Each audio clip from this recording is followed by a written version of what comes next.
Well, hello. Thank you for checking out my channel. So I'm an ENFP 7W6, and the 7W6, for anyone who doesn't know what that means, is the Enneagram. So what that means is I'm a super adventurous, idea-oriented, cerebral ENFP, but I'm chained by fear. My W6 chains me down and makes me feel like I'm inadequate, and all those ideas will never be actualized, and I'm not as awesome as what I hope to be, and all those wonderful things. But it also makes me more personable and approachable than maybe like a 7W8. So I'm going to talk to you today about the inner workings of an ENFP, and what some of the great things about it and some of the bad things about being an ENFP. So one of the worst parts about being an ENFP is, first of all, if you're questioning if you're an ENFP, go to the bad traits about an ENFP to realize if you are, because everyone wants to be the positive traits that we get when we're in our 30s. Not the negative traits in our 20s and the victimization and all the wonderful things that we have. Nobody wants those. They just want the best of all worlds. Well, in order to really know your type, you have to go to the negatives. What's in each closet?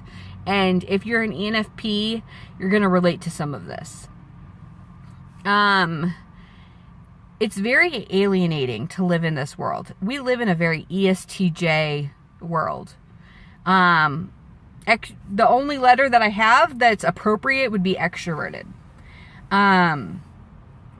Otherwise, it would be wrong to be introverted, which I think I love that the introversion is like taking on, and they're getting their voices out there saying it's okay to be introverted, it's okay to be different.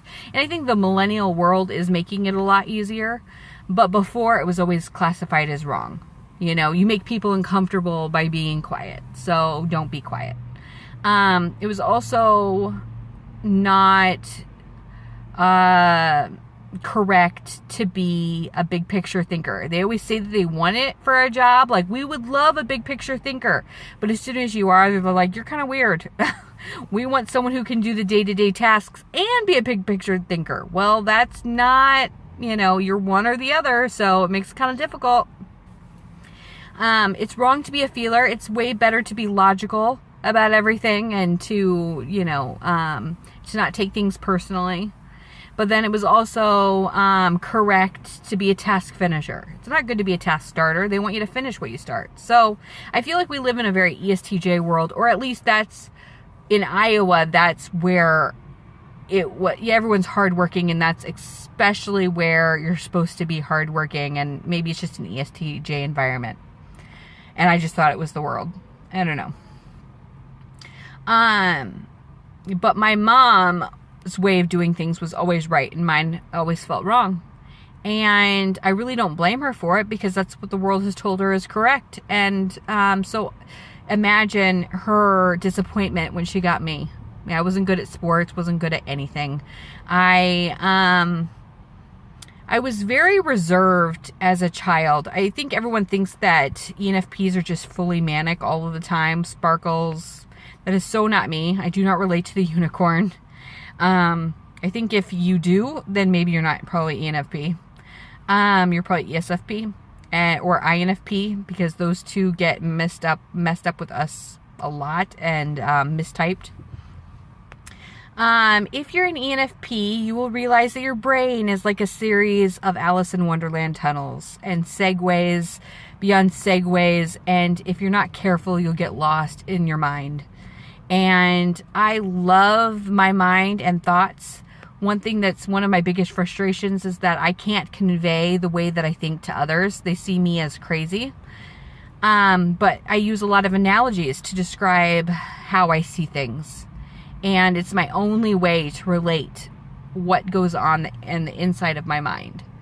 And it just feels like a very complicated, intricate series of tunnels and segues.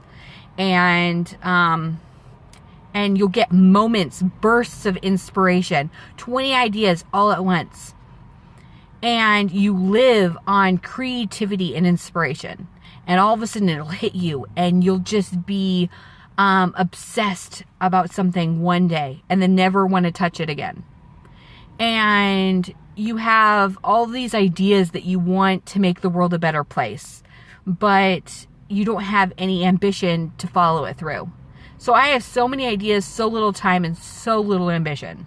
And it's frustrating because I feel like I'm depressed because I feel myself withering away. None of my ideas being actualized or accomplished. And it defeats me. It makes me tired. It makes me frustrated. Also, another curse of being an ENFP is that people are wanting to put you in your place, especially women. Being a female ENFP is very difficult because we're kind of like the guys. We're calm, we're chill, we're kind of go with the flow. We relate better to their husbands than they do, and they're mean. The number one type that I struggle with over and over and over are ESFJs. By the way, I have an ESFJ daughter, and she's showing me all the good that they have, because before I couldn't see any.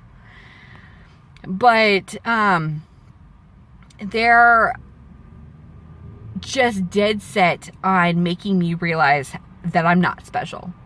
And that's fine. I don't feel that special anyway. I think we do. It's kind of like an inflated ego. We want to feel special, so we say that all the things that we want, but we don't really feel it. You know, we feel like crap. We feel like everyone else. We just need to be around people, and we just feed off of everyone thinking that we're a little weird. But we don't really feel as special as what we pretend. And it's a facade. It is. And it's very lonely, and women are so dead set on putting us in our place and making us feel like, again, they're not unicorns, and if you think that you are, then you are going to be, it's not good to think that you're special.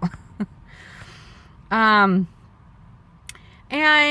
so it's very difficult and very lonely. You don't really have a lot of friends. Women find me very competitive, and they are always trying to compete with me rather than encourage me and be nice.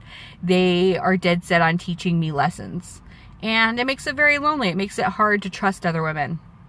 I've always been able to hang out with men more, but then also you seem like a slut, you know, but men, they just are what they are, and they don't try to be anything other than that, and I really appreciate that aspect of them. I'm married to an INTJ and have been for 14 years. So I'm going to be sharing some of that insight in the day-to-days to that. And hopefully that you will continue watching. I have so much more insight, but trying to wrap it up so that way it's not too long of a video. So anyways, I hope to see you guys soon and talk to you more.